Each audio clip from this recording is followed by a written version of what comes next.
बिस्मिल्लाहिर्रहमानिर्रहीम। अस्सलामुअलैकुम नाज़रीन, ताज 92 न्यूज़ के साथ मैं हूं नाइला भट्टी। नजर डालते हैं आज की खबरों पर। ताज 92 न्यूज़ के टॉक शो ताज की बात ताज के साथ होस्ट पीर ताज जिलानी का तज्जिया सच साबित हुआ। अमरीकी सदर जो बाइडेन के बयान से कुछ फर्क नहीं पड़ता। पाकिस्तान के जौहरी प्रोग्राम महफूज हाथों में है। पाकिस्तान की आवाम का पाक अफवाज पर मुकम्मल एतमाद है और हर कीमत पर पाकिस्तानी कौम अपनी पाक अफवाज के साथ शाना बशाना खड़े हैं। आइए सुनते हैं पीर ताज जिलानी के तज्जिए का वो हिस्सा जो सच साबित हुआ। अमरीकी शहरियों को कहा गया कि आप बहुत ज्यादा होशियार रहें। साथ अमरीकी डिप्लोमेट्स एम्बेसीज को भी निशाना बनाया जा सकता है। हमें पता है अफवाज पाकिस्तान ने इन इलाकों में ऑपरेशन करके जानें कुर्बान की और अमन ओमान कायम किया। अचानक अमेरिका की तरफ से ये सफरी हिदायतनामा क्यों जारी किया गया?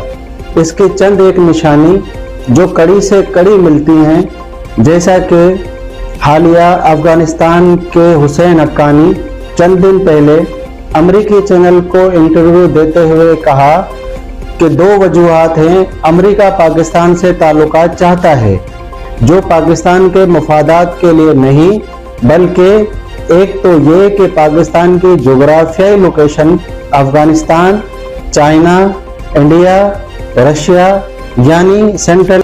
दूसरा ये कि पाकिस्तान के जिन इलाकों का अमेरिकी सफरी हिदायतनामा जिसका जिक्र किया गया है, ये अमेरिकी दिलचस्पी है, क्योंकि अमेरिकी सोच के मुताबिक अमेरिका इन इलाकों में अमेरिकी एयरबेस लेना चाहता है। हमें चाइना से दूर करके अपने मकासद पूरा करना चाहता है। अमेरिकी थिंक टैंक स्टेट डिपार्टमेंट खास तौर पर पाकिस्तान के न्यूक्लियर प्रोग्राम को खतरा समझता है। इसे खत्म करने के लिए अरसे से काम कर रहा है।